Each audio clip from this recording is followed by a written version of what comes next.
Iglesia Cristiana de Restauración Familiar tiene el agrado de presentar al pastor Cristian Bonifaz con un mensaje para alcanzar madurez y vivir mejor, esperando les sea de bendición para usted y su familia. Bienvenidos.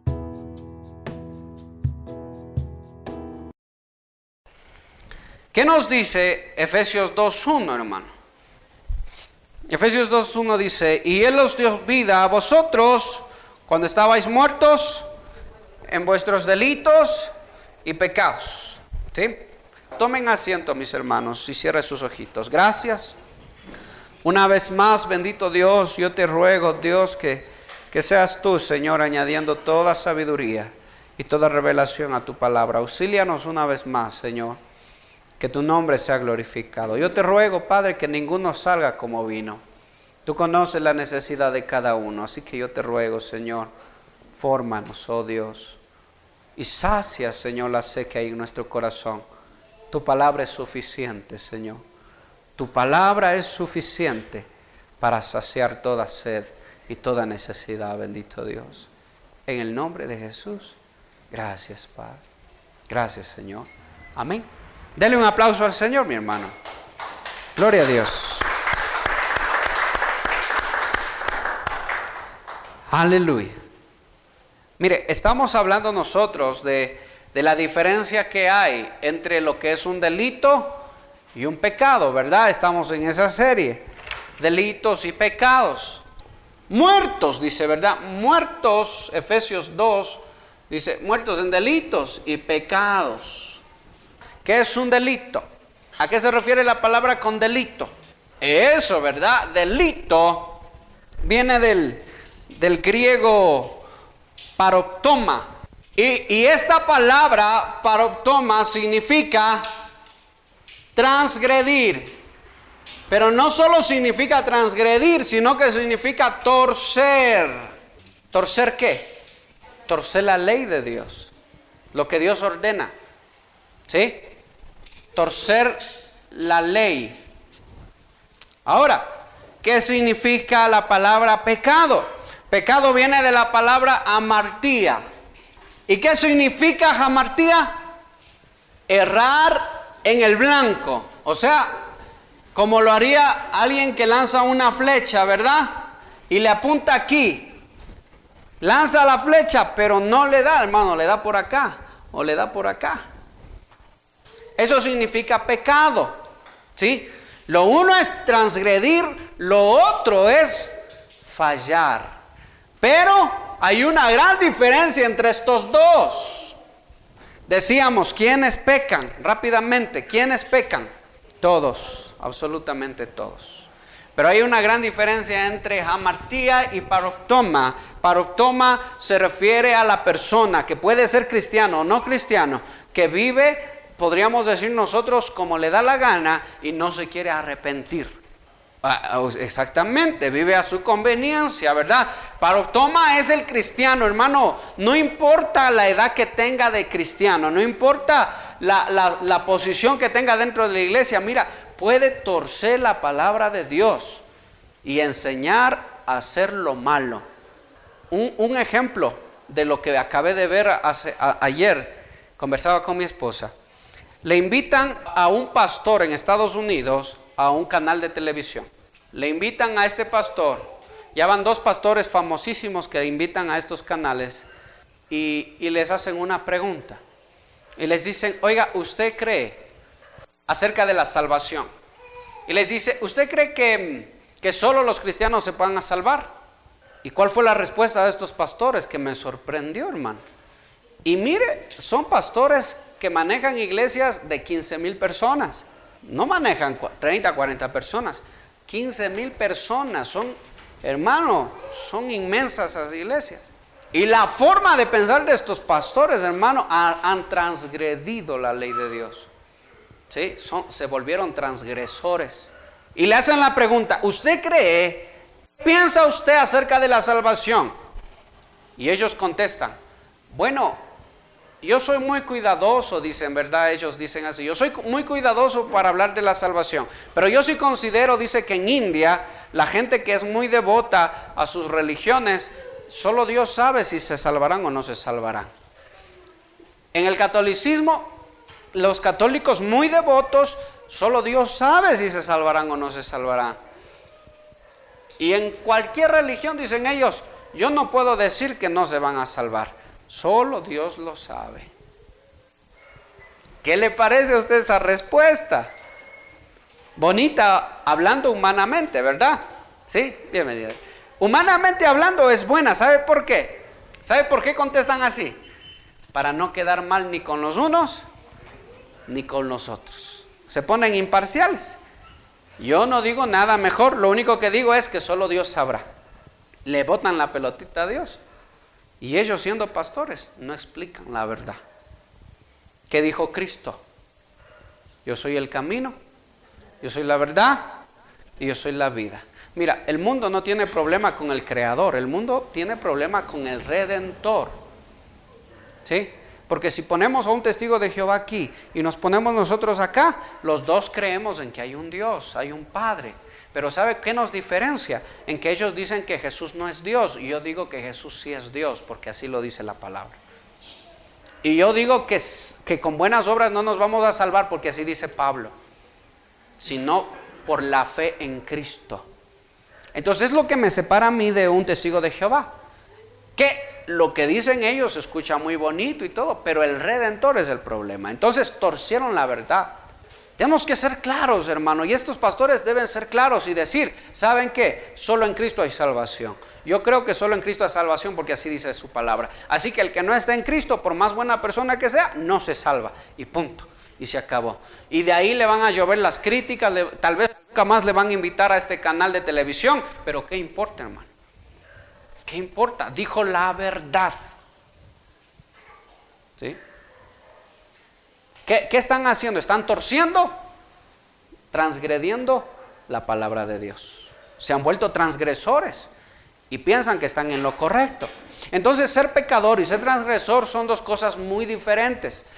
Y da mucha pena cuando un cristiano se vuelve transgresor. Yo quiero decirle algo, hermano. Mira, cualquiera de nosotros, de los que estamos aquí, cualquiera se puede convertir en un transgresor de la palabra de Dios. ¿Sabes cuándo? Cuando no aprendemos a amar la ley de Dios. Acuérdese lo que hablamos el domingo. La ley de Dios es perfecta. La ley de Dios, ay Señor, todavía fallo, pero tu ley enséñame a amar, dice el Salmo 119. El cristiano que no entiende para qué está en la iglesia, es un cristiano que corre un grandísimo peligro de volverse en un transgresor. Porque el objetivo de usted, hermano, no es solo ser cristiano. El objetivo de usted es amar la ley de su Dios. Amar la ley de su Dios. Dios crea, Dios expresa una ley. Nosotros que estamos siguiendo a ese Dios, ¿qué tenemos que hacer? Conocer esa ley. Y a través de esa ley conocemos a ese Dios. Tenemos que llegar al punto de amar esa ley. Y cuando nosotros amamos la ley de Dios, por defecto amamos a Dios, al Dios que envía esa ley. El problema es que la mayoría de cristianos no entienden para qué están yendo a la iglesia. Y como les coge como rutina, después de un tiempo pasa y por los muchos problemas y por las cosas que pasan, mejor se apartan. Y muchos se vuelven transgresores de la ley de Dios. Ay, dice, yo antes era evangélico, pero no, ahora ya no creo, ya no me volví al catolicismo, nomás porque no pasó nada. Yo le oré a Dios que me dé esto y no me dio nunca. ¿Para qué? Dicen, ¿para qué estar tanto ahí? Se vuelven transgresores, hermano. ¿Sí? Un ejemplo más práctico, transgresor y pecador. Pedro. ¿Qué fue Pedro? ¿Pecador o transgresor? Cuando le negó a Jesús 3 veces. Fue pecador. Porque ¿sabe qué? La intención de Pedro no fue negar a Jesús. La intención de Pedro fue, Señor, yo no te negaré jamás. Y si fuere posible yo voy a morir contigo, decía, ¿verdad? Pero, ¿falló o no falló? Falló, hermano. Porque pecar, amartía, significa errar en el blanco. ¿Sí? errar, pero intentar. Diga conmigo, mi deseo debe ser agradar a Dios, aunque todavía fallo. Esa es la verdad, hermano. ¿Sí? Aunque fallamos. Pero un transgresor sería el varón que, hermano, que dice, no, yo llevo una doble vida, pero yo creo que aún así Dios me ama y Dios me va a seguir usando. Y muchos, miren, muchos llevando una doble vida todavía imponen manos en la iglesia y cogen, ¿verdad? Y empiezan con aceite a orar por los hermanos. Hermano, déjeme decirle, yo conocí a una mujer, ¿sí? Yo no le voy a dar el nombre y usted no le conoce, de muy lejos de aquí, hermano, que tenía 3 maridos. Escuche, 3 maridos. Al mismo tiempo me refiero. ¿Sí? O sea, tenía un marido y tenía 2 amantes, como quien dice, ¿verdad? ¿Y qué cree, hermano? En la iglesia esta mujer danzaba, pero danzaba fuerte y alababa al Señor, hermano, delante de todos y danzaba en el Señor y hasta imponía manos. Predicaba la palabra y pertenecía al grupo de damas y hacía su obra ahí de predicar, evangelizar, hermano. Cuando yo me encuentro con esta mujer, digo, ey, un ratito. ¿Qué está haciendo usted? Le digo. Por cosas del Señor nos cruzamos en el camino y yo le digo, un momentito, ¿usted qué está haciendo? A ver, usted, le digo, se me sienta ahí y aprende la palabra de Dios y no hace nada. ¿Cuántos años vivió haciendo eso? Yo no sé, hermano, ¿cuántos años viviría haciendo eso? Eso se llama ser transgresor. ¿Sabes qué? Vivir rompiendo la ley de Dios, torciendo la ley de Dios y creer que estás bien y creer que Dios nos aprueba y que aún así Dios nos ama. ¿Qué nos dice Primera de Juan 2:1? ¿Alguien lee, por favor, Primera de Juan 2:1? Esto es interesante, hermano. Usted debe entender lo que es ser un transgresor y lo que es ser un pecador. Todos somos pecadores, pero no todos somos transgresores. Si alguien encuentra Primera de Juan 2:1, vamos a ver, ¿quién se gana un chocolate? Mire usted, hermano. Hijitos míos, ¿qué está diciendo? Si alguno peca o si alguno transgrede. ¿A qué se está refiriendo? Hijitos, si alguno peca, abogado tienen para con el Padre. O está diciendo, si alguno transgrede la ley, abogado tienen para con el Padre. Esa palabra peca es hamartía. Hijitos, si alguno intenta seguir a Dios, pero aún falla, no se preocupe, abogado tienen para con el Padre. Pero Jesús, les decía el miércoles anterior, Jesús no intercede por los transgresores. Jesús intercede por los pecadores. ¿Cuál es el pecador? Aquel que tiene la buena voluntad de agradar a Dios, aunque todavía falla. Pero nuevamente se levanta para volver a agradar a Dios. Mira, hermano, yo llevo 20 años en el cristianismo, yo sé que algunos llevan más. ¿Cuántas veces yo le he fallado al Señor? Yo no tengo la cuenta, yo he perdido la cuenta de cuántas veces le he fallado y no sé cuántas veces le fallaré. Pero mi intención siempre es agradar a ese Dios, ¿sí? No es torcer la verdad, torcer la ley. Y cuando a veces en algo me tuerzo, en algo, el Espíritu que mora en nosotros, ay Señor, perdóname, ayúdame a obedecer tu palabra, ayúdame a obedecer tu ley. ¿Sabes qué? Eso es señal de que el Espíritu de Dios está en ti. Pero si un cristiano tuerce la verdad, tuerce la ley de Dios, cae en adulterio y no se arrepiente, ¿usted cree que tenga el Espíritu Santo? Jamás lo tuvo. Escuche, aunque hable en lenguas, aunque dance en la iglesia, jamás lo tuvo. Porque un cristiano que tiene el Espíritu Santo en su vida, después de pecar, se arrepiente. Pedro, ¿qué hizo? ¿Se arrepintió o no se arrepintió? Claro que se arrepintió. Judas, ¿qué hizo? ¿Se arrepintió? Se mató, se suicidó. Alguien dice, pastor, me preguntó alguien alguna vez, los que se suicidan, los cristianos que se suicidan van al cielo. Me hicieron esa pregunta. Me la pusieron difícil, hermano. Me la pusieron muy difícil. pero la verdad es que no van al cielo. No por matarse, escuche, no por matarse, aunque la ley dice no matarás. ¿Sabe por qué? ¿Por qué no van al cielo? Porque un cristiano que tiene el Espíritu Santo ni se le cruza la idea de matarse. Un cristiano que tiene el Espíritu Santo, la primera idea que se le cruza es: volveré a la casa de mi padre, como el hijo pródigo. Mire, el hijo pródigo no dijo: ay, ahora no tengo nada, me voy a suicidar. No, hermano, no. Volveré a la casa de mi padre. Si usted, hermano, si usted se le ha cruzado la idea de suicidarse, tenga mucho cuidado y órele al Señor y dígale: Señor, que tu espíritu more en mí. Señor, dame de tu espíritu. Porque yo sé que esas ideas no vienen de ti. ¿Sí? Entonces el cristiano que se suicida se va al infierno. Claro, ¿por qué? Porque no tuvo el Espíritu Santo en él. Y acuérdese que ¿quiénes se salvan? Los que son sellados con el Espíritu de verdad, el Espíritu Santo. Ellos se salvan. ¿Sí? Entonces el que no está sellado, cuando venga el anticristo lo va a sellar. La marca de la bestia no es un sello literal nada más, es un engendramiento espiritual. Así cuando viene el Espíritu Santo sobre ti y te sella para salvación, y de ahí en adelante jamás te va a dejar, aunque tú falles, te va a seguir levantando. Cuando la gente acepte el régimen del anticristo, viene el espíritu del anticristo y ¡pum!, mora en la persona y nace pero para muerte. Por eso dice que el que tenga la marca de la bestia ya no tiene arrepentimiento. ¿Por qué? Porque no le va a nacer arrepentirse.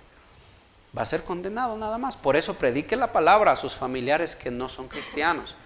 Escuche, porque cosa dura será ese día. Ver usted a su familia irse al infierno, hermano. Irse a juicio. Será cosa dura. Por eso la palabra dice: ¿cómo irán si nadie les predica? ¿Sí? Bueno, ya nos fuimos un poco del tema. Pero mire, hay una gran diferencia. El pecado, pastor, si alguien adulteró, ¿puede arrepentirse? Claro que sí, puede arrepentirse. Mire, el salmista David adulteró. No solo adulteró, escuche, mató. Y no solo hizo esas dos cosas. ¿Sabe qué hizo? Lo más grave de todo, se quiso esconder de Dios, conociendo la palabra de Dios. Mire usted. ¿Y se arrepintió? Sí, se arrepintió. No, con esto no le estoy dando a usted carta libre para que usted cometa esos mismos pecados. No, mejor sería que ni los cometamos nunca, hermano. ¿Sí? Ni lo cometamos nunca. Pero la cuestión es que nosotros jamás deberíamos caer en transgresión. Ahora, cuando nosotros leemos Romanos 7, este es un texto muy delicado, hermano. Este es un texto que hay que cogerlo con pinzas, hermano, porque este texto es muy mal entendido y mal interpretado por los transgresores. Escuche, este es un texto que se han cogido todas las sectas evangélicas transgresoras que se han apartado de la verdad de Dios. Una de esas, la luz del mundo, creciendo en gracia, el 666 que se llama, donde la gente se tatúa el 666, donde su líder era Cristo, al mismo tiempo era el diablo, al mismo tiempo era el arcángel Miguel. Ese hombre era una fanesca, hermano, era de todo el hombre, ¿sí? Hasta María, me parece que era, la Virgen María era el mismo hombre. O sea, él decía que él reencarnó, Cristo reencarnado. Y él cogía este texto precisamente y lo enseñaba de una manera muy disparatada, ¿sí? Pero yo le quiero decir una cosa: los únicos que malinterpretan este versículo son los transgresores, no los otros, solo los transgresores. ¿Sabe para qué cogen este texto? Para seguir haciendo lo que les da la gana, para seguir viviendo como les da la gana. Porque es un texto, hermano, muy difícil de entender. Si usted se da cuenta del texto, recién leímos, ¿verdad? Romanos 7. Pero yo quiero enseñarle, hermano, vamos a ir viendo parte por parte lo que está diciendo Pablo. Mire, vamos a entender muy bien lo que dice aquí, hermano. Romanos 7:7. ¿Qué diremos pues? Hablando acerca de la ley. Estamos hablando de la ley, ¿no?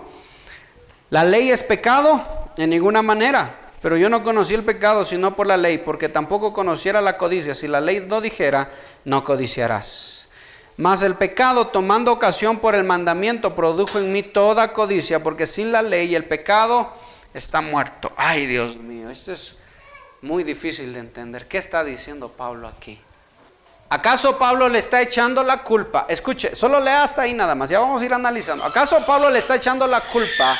Por cierto, cuando habla de pecado ahí Pablo, no está hablando de paróptoma, está hablando de amartía. Porque Pablo está diciendo, ¿verdad?, que todavía es débil para cumplir la ley, ¿verdad? ¿Sí o no? Y Pablo está diciendo que le cuesta todavía cumplir la ley, ¿sí? Y que todavía tiene algún tipo de dificultad para cumplir la ley. Y queriendo hacer lo bueno, termino haciendo lo que no quiero, dice, ¿verdad? Termino pecando. ¿Pero a qué pecado se está refiriendo Pablo? ¿A paroptoma o a jamartía? A jamartía. Se está refiriendo a que yo quiero agradar a Dios, pero todavía fallo. No se está refiriendo, ni es una excusa para el transgresor, para decir, bueno, yo voy a tener 2 mujeres y no importa, el Señor me bendecirá. Hay un pastor en Colombia que dijo que él era el rey David, escuche. Y el rey David, acuérdese usted que tenía muchas mujeres. Y él empezó a tener muchas mujeres dentro de la misma iglesia. Y que Dios le había encargado a él restaurar el tabernáculo y restaurar el reino davídico sobre la tierra, dijo. Y él empezó a tener muchas mujeres. Ahora, ese pecado, y él vivió muchos años así y no se arrepintió porque vino la policía y salió huyendo y se fue huyendo, ¿sí? Ese pecado, ¿será eso a lo que se refiere Pablo cuando dice queriendo hacer lo bueno, todavía hago lo malo? No se refiere a eso. Usted tiene que diferenciar dentro de la iglesia, hay 2 tipos de personas. El pecador, que somos todos, y el transgresor. Y al transgresor hay que llamarlo por su nombre, transgresor. ¿Sí? Eso es así, hermano. Entonces, Pablo no se está, empecemos por esto, Pablo no se está refiriendo a eso, está refiriendo a eso. Primero, ¿sí? Ahora, Pablo acaso en el verso 9, concentrémonos en el 9 nada más. Y yo sin la ley vivía en un tiempo, pero venido el mandamiento, el pecado revivió y yo morí. ¿Qué está diciendo Pablo? ¿Qué está diciendo? Que por causa de la ley de Dios el pecado tomó vida. ¿Está diciendo eso? Porque apareció el mandamiento, escuche. Ya, ahí sí, mire acá. Aparece el mandamiento. Y cuando aparece el mandamiento, el pecado también, dice, ¿verdad? Y yo morí, dice. Está diciendo Pablo que cuando Dios establece un mandamiento, automáticamente por defecto aparece el pecado. ¿Qué está diciendo Pablo? Lo que está diciendo Pablo, primero en el verso 9, yo quiero que usted vaya entendiendo que lo que Pablo está diciendo no es que por causa del mandamiento existe el pecado, no es así. Lo que está diciendo aquí tenemos que leer bien. No dice que aparece el pecado, sino que utiliza otra palabra que es despierta. Yo sin la ley era ignorante de la ley, dice. Pero cuando aparece la ley, aparece la ley de Dios, bendita ley de Dios, el pecado que moraba en mí, dice Pablo, que yo no sabía que moraba en mí, se despertó. ¿Para qué se despertó el pecado? Ahí se da cuenta que vive en pecado, Pablo. Porque yo sin la ley, yo no sabía que había pecado. Pero cuando viene a mi vida la ley de Dios, ahí me doy cuenta que vivo en pecado. No es que aparece recién el pecado, porque si fuera así, entonces Dios, ¿para qué mandaste tu ley? Nos hubieras todos dejado santos y nunca había pecado porque nunca había ley. No está diciendo eso Pablo. Porque acuérdense que la palabra dice que todos nacemos muertos a través de Adán y Eva. La muerte entró por el primer Adán. Ahora, por el segundo Adán que entra, la vida. ¿El segundo Adán quién es? Cristo, ¿verdad? Entonces, mire, hermano, mire. Lo que Pablo está diciendo es que cuando viene la ley de Dios, el pecado que está en mí se inquieta, empieza a inquietarse y empieza a querer tomar dominio de mí. Aunque siempre ha tenido el dominio el pecado del hombre. Pero cuando aparece la ley de Dios, el pecado se despierta. O yo me doy cuenta, mejor dicho, que el pecado está en mí. Mire, la ley de Dios como primer punto de lo que decíamos el domingo. ¿Qué hace la ley de Dios? Refleja la perfección del Creador. ¿Sí o no? Dios es santo, santo, santo, su ley es santa. Eso explicamos el domingo ya. Si no vino el domingo, escuche, subimos a internet la prédica en YouTube y en SoundCloud, subimos la perfecta ley de Dios. Escuchará esa prédica, es la del domingo, para que usted entienda un poco mejor acerca de la ley. La ley de Dios da a conocer al Creador. Ahora, como segunda cosa, la ley de Dios no solo da a conocernos, a conocer a Dios, al Creador, sino que evidencia el pecado en el hombre. ¿Por qué Dios envió su ley? ¿Por qué Dios establece leyes? Porque la única manera en la que el pecado se evidencie, se ponga al descubierto, es mediante la ley de Dios. Y eso es lo que está diciendo Pablo. ¿La ley es mala? No, dice, la ley es buena. El problema está en mí, dice Pablo. Como yo vivía muerto en pecados, aparece la ley y ahora el pecado se evidenció. Y me doy cuenta que soy pecador. Eso es lo que está diciendo. Entonces, vamos entendiendo esto, hermano, para que usted no cometa el error de mal entender este texto. Ahora, la ley muestra el carácter del Creador. La ley aparta, ¿verdad?, la luz de las tinieblas, y la ley deja al descubierto el pecado. Ahora vamos al verso 15. ¿Qué nos dice el verso 15? Analizamos el 9. Ahora vamos al verso 15. ¿Qué dice el verso 15? 7:15. Porque lo que hago no lo entiendo, pues no hago lo que quiero, sino lo que aborrezco, eso hago. Y si yo no, dice, y si lo que no quiero, eso hago, apruebo que la ley es buena, de manera que ya no soy yo quien hace aquello, sino el pecado que mora en mí.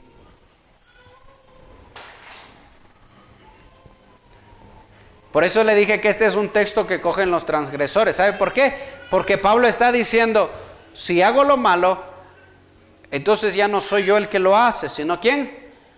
El pecado que está en mí. Como queriendo excusarse, como queriendo librarse de culpa. Y coge este versículo y dice, yo no soy el que peco, es el pecado que mora en mí. Ese es el que está pecando. ¿Será eso lo que está diciendo Pablo? Porque si Pablo está diciendo eso, entonces Dios sería loco e injusto al condenar al hombre por causa del pecado. ¿A quién va a juzgar al hombre? ¿Al pecado que mora en el hombre o al hombre, a la persona? A la persona. ¿Qué está diciendo entonces Pablo? Pablo no está diciendo yo no tengo la culpa. Porque nosotros somos culpables, hermano. Lo que Pablo está diciendo es que ya no soy yo el que hace esto, dice, ¿verdad? Y es una traducción difícil de entender, pero lo que Pablo está diciendo es que el pecado está tan arraigado en mí que me es muy difícil gobernar al pecado. Humanamente hablando, ningún hombre puede gobernarse a sí mismo. Ningún hombre. Entonces cuando Pablo dice, ¿verdad?, que quiero hacer lo bueno, pero me doy cuenta que cuando hago lo malo, no soy yo, es el pecado que mora en mí, lo que está diciendo es que el pecado toma posesión de la persona. El pecado, no haciendo entender como que la persona está poseída por algo, aunque a veces parece que sí, pero que no está poseída, sino que sencillamente el pecado está tan arraigado en su vida, en su corazón, que le es muy difícil. Dígame usted si es fácil salir del alcoholismo, hermano. ¿Es fácil salir del adulterio? ¿Es fácil dejar de mentir?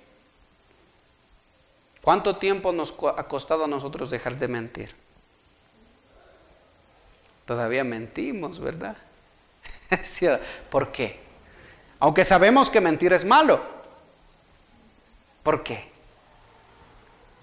¿Por qué es muy difícil? Porque es parte de nosotros, parte de nuestra naturaleza caída. ¿Eso quiere decir que nunca vamos a dejar de mentir? No, no, no, no, no. Sí vamos a llegar a ese punto, a dejar de mentir.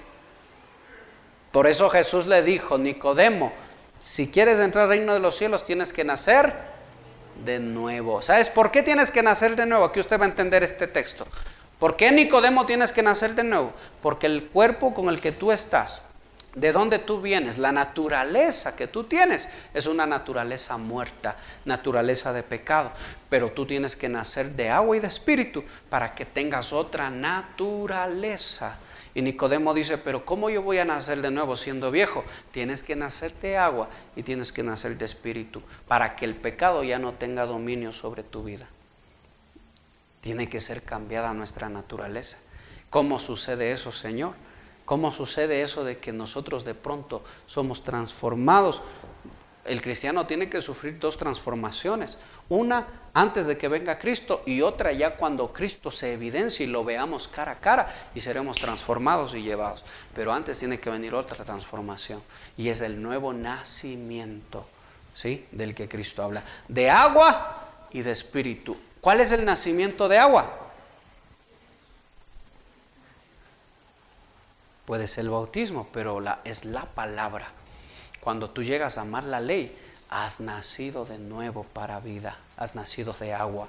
Cuando tú amas la palabra de Dios, cuando la palabra de Dios es suficiente para tu vida, tú naciste de agua ya. Y de espíritu, ¿cuándo nace el cristiano de espíritu? Nicodemo, tienes que nacer de agua y de espíritu. ¿Sabe qué? Cuando el cristiano ya no vive para sí mismo, sino que vive para hacer la voluntad del que lo gobierna, el Espíritu de Dios que mora sobre él. Pablo dice que quería ir a predicar a una ciudad y dice que el Espíritu de Dios le dijo, Pablo, no vas a ir allá. Ay, Señor, perdóname, no voy entonces. Entonces voy para acá. Pablo, no vas a entrar a esa ciudad. Ay, Señor, entonces ¿a dónde voy? Quédate ahí donde estás. Aquí me quedo, Señor. A ese punto debemos llegar nosotros. ¿Sí? Pero el Señor nos dice a nosotros, hijo, no vayas para allá. Y de boca vamos a caer allá mismo, hermano. ¿Sí? Todavía no nacemos de nuevo, de espíritu. ¿Sí? Ni de agua. Mira, hay cristianos que no les gusta escuchar la palabra. Hay cristianos que no les gusta leer la Biblia. ¿Cómo van a nacer de agua? ¿Cómo van a nacer de espíritu?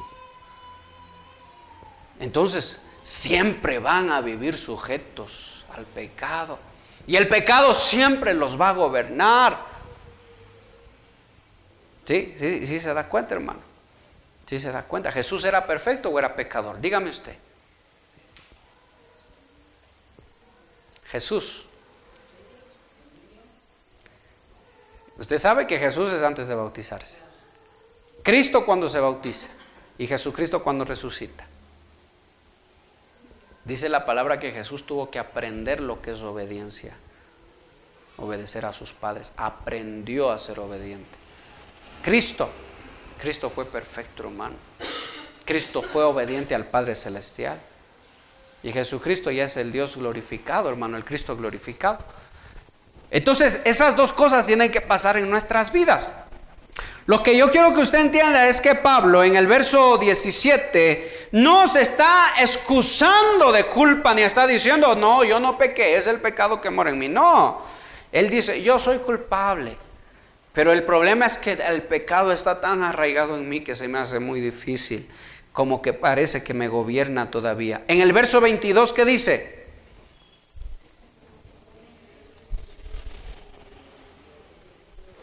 Porque según el hombre interior me deleito en la ley de Dios, pero veo otra ley en mis miembros que se rebela contra la ley de mi mente y que me lleva cautivo a la ley del pecado que está en mis miembros. ¿Cuál es el hombre interior? ¿A qué hombre se refiere? Según mi hombre interior me deleito en la ley de Dios, pero según mi carne, al pecado. ¿Qué está diciendo Pablo? Según mi hombre interior, me deleito en la ley de Dios. Cuando Pablo utiliza la palabra hombre interior, escuche, no está diciendo que dentro de nosotros hay dos personas que están luchando, ¿verdad? La conciencia buena y la conciencia mala, que está peleando y él quiere hacer lo bueno. No se está refiriendo a eso. Según mi hombre interior. Cuando Pablo utiliza según mi hombre interior, está diciendo según mi mente, según mi pensamiento.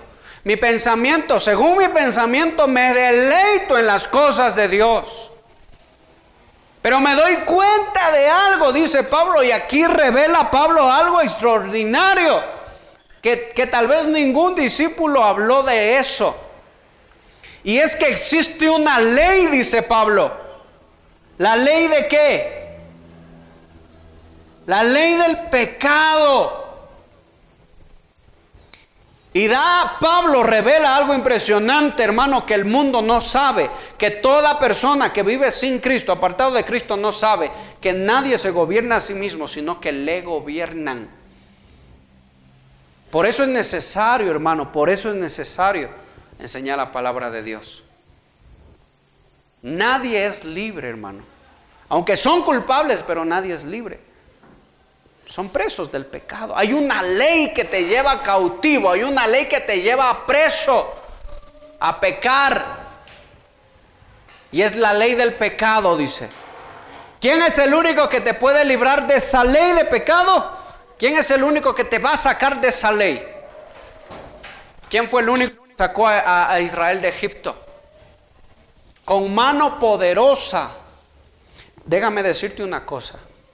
Si Dios sacó con mano poderosa a Israel de Egipto, Egipto representa el pecado, no te sorprendas que en tu vida pasen muchas cosas y muchas catástrofes en tu vida, pasen muchas cosas duras. No te sorprendas y que a través de esas circunstancias tú llegues a los pies del Señor y tú empieces a buscarle y empieces a conocerle. Sabes que no te sorprendas porque el Señor está moviendo todo lo que tiene que mover para que tú salgas de la ley del pecado, para que tú seas libre. ¿Sí me está entendiendo, hermano? ¿Sí me está entendiendo? Mire, a veces nosotros renegamos porque hay problemas, pero no. Ay, hermano, ¿cómo crees tú que estaba el pueblo de Israel en Egipto cuando vinieron las 10 plagas? De las 10 plagas, ¿cuántas plagas tuvo que pasar Israel? Me parece que son las 3 o las 4 primeras que Israel también pasó juntamente con Egipto. O sea, hubo sufrimiento, pero hubo liberación, hermano. ¿Sí? Diga conmigo, liberación. ¿Sí? Entonces, vamos a ser tratados, hermano. Mire, yo llegué a los pies de Dios. Paralítico con la mitad de mi cuerpo, llegué 2 años paralítico, hermano. Y eso es lo que hizo Dios para traerme a sus pies. Así me trató Dios. Dios sabe por qué lo hace, hermano. Él mismo me sanó. ¿Cómo llegas tú a los pies de Dios? El Señor sabrá. Pero tú debes entender que Él te está sacando de esa ley de pecado, porque solo no vas a poder salir. ¿Sí? Por eso dice la palabra que Él con mano poderosa nos dio libertad, con mano poderosa. En el 25, ¿qué dice? Gracias doy a Dios. Desde el 24 leamos, miserable de mí, ¿quién me librará de este cuerpo de muerte? Gracias doy a Dios por Jesucristo, Señor nuestro. Así que yo con mi mente sirvo a la ley de Dios, más con la carne a la ley del pecado. Ay, Dios mío, Pablo, ¿para qué escribiste eso? Está muy difícil de entender eso. ¿Cómo con la mente sirvo a Dios y con mi carne sirvo al pecado? A ver, Pablo está diciendo, concéntrese aquí porque con esto terminamos. Pablo está diciendo, cristiano, a ver, con tu mente tú alaba al Señor, pero con tu cuerpo tú todavía sigues en adulterio, tú todavía sigues en mentira, tú todavía sigues en fornicación o en lo que tú quieras seguir. ¿A eso se estará refiriendo Pablo? No se está refiriendo a eso. ¿Sabe a qué se refiere Pablo? Con mi mente yo quiero agradar a Dios, aunque con mi cuerpo todavía sigo fallando, sigo pecando. ¿Quiero yo fallar? No, no es mi intención fallar. Mi intención es agradar a Dios. Pero como soy todavía humano, todavía le fallo a Dios. Pero mi intención es agradar a ese Dios. ¿Sí? Eso es lo que está diciendo Pablo. Pablo no está echando la culpa, ni está diciendo, estoy poseído, por eso estoy en adulterio, estoy en fornicario. No, hermano, no se trata de eso. Porque tanto el adúltero como el fornicario, dice, lo juzgará Dios. Dios lo juzgará. ¿Sí? Entonces, cuando Pablo está hablando de este texto, que es muy delicado, hermano, y que los transgresores lo usan bastante para vivir desordenadamente, usted no lo va a ver de esa manera, usted lo va a ver de la manera correcta que Pablo está diciendo. Y Pablo está ocupando la palabra jamadía. Mi intención es agradar a Dios, no vivir en transgresión. ¿Sí? Y voy a vivir toda mi vida sirviendo al pecado con mi cuerpo. No está diciendo eso Pablo. Pablo lo que está diciendo es que fallamos, pero en nuestra mente la intención es agradar y servir a Dios. En el hombre interior, que es nuestro pensamiento, nuestra mente, y podríamos ir hasta nuestra alma, mi intención es agradar a Dios. ¿Es tu intención agradar a Dios o agradar al pecado? Agradar a Dios, hermano. ¿Vamos a fallar? Claro que sí vamos a fallar, ¿sí? Vamos a fallar. Ore, ¿sabe qué? Ore por los hermanos que están viviendo en transgresión. Ore, hermano. Y pídale a Dios que tenga misericordia para que no mueran así. Por aquellos que, conociendo la verdad, viven haciendo lo que les da la gana y no se arrepienten. Oremos y ore por ese tipo de cristianos, hermano. ¿Sí? Ore por ese tipo de cristianos. Y por eso la palabra tiene que ser dura. ¿Sabe por qué la palabra tiene que ser dura? Porque el transgresor no se queda en una iglesia donde la palabra sea dura. El transgresor se va, se siente mal, no se siente a gusto. ¿Sí? Pero en una iglesia donde la palabra es media como camuflada, como estos pastores que dicen, Dios en su misericordia sabrá salvar a todos, incluso a los ateos también Dios los salvará. Hermano, el transgresor nunca se confronta al pecado, por eso no se va, se queda conforme, se queda tranquilo. Pero cuando Jesús les decía las cosas como eran, hermano, hasta de sus discípulos dice que se iban. ¿Sí? Escuche, por eso, hermano. Entonces, yo quiero finalizar leyendo lo que está diciendo, lo que nos dice a nosotros, es en Primera de Juan, en el 3:2. Escuche. Amados, ahora somos hijos de Dios y aún no se ha manifestado lo que hemos de ser, pero sabemos que cuando Él se manifieste seremos semejantes a Él, porque le veremos tal como Él es. Escuche, va a llegar el día en el que le veremos cara a cara y le vamos a ver tal como Él es. Ahora no lo entendemos todo, ahora todavía fallamos, pero va a llegar el día, dice, en el que le veremos, y cuando le veamos tal como Él es, Él mismo, el que empezó la buena obra, va a terminar la buena obra.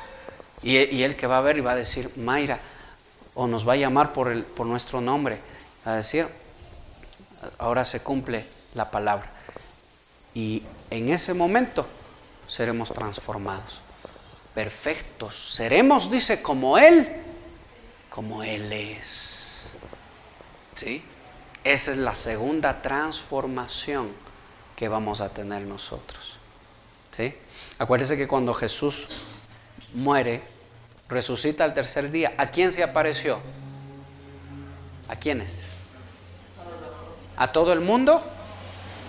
A sus.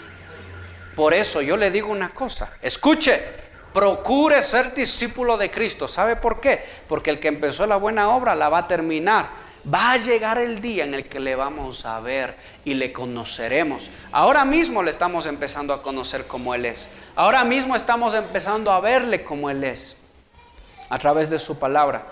Pero ese día le veremos y seremos transformados y seremos perfeccionados. Por eso procura, hermano. Por eso Pablo dice, yo mismo peleo, dice. Como el luchador se prepara para la pelea, así me preparo yo. Como el corredor se abstiene de todas las cosas que le hacen daño, así me abstengo yo de todo pecado, porque sé que me tengo que encontrar con mi Salvador. ¿Sí? Ese es nuestro cristianismo, esa es la palabra de Dios que se tiene que cumplir en nosotros. Así tenemos que vivir el cristianismo, hermano. Procuremos llegar a ese punto, hermano. Procuremos llegar a ese punto. Y Él vendrá y terminará lo que tenga que terminar en nosotros. ¿Sí? Entonces, póngase de pie, hermano. Póngase de pie.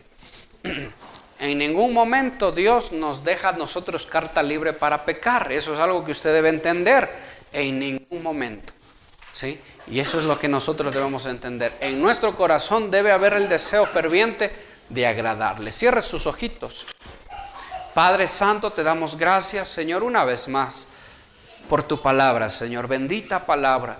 Gracias por tus apóstoles, gracias por el apóstol Pablo que trae esta verdad a nuestras vidas, Señor. ¿Qué sería de nosotros si no hubieran habido, Señor, si tú no hubieras levantado, Señor, a esos siervos tuyos y enseñarnos tu palabra a través de ellos? ¿Qué sería de nosotros si tú no hubieras enviado tu perfecta ley, Señor? Gracias, Padre.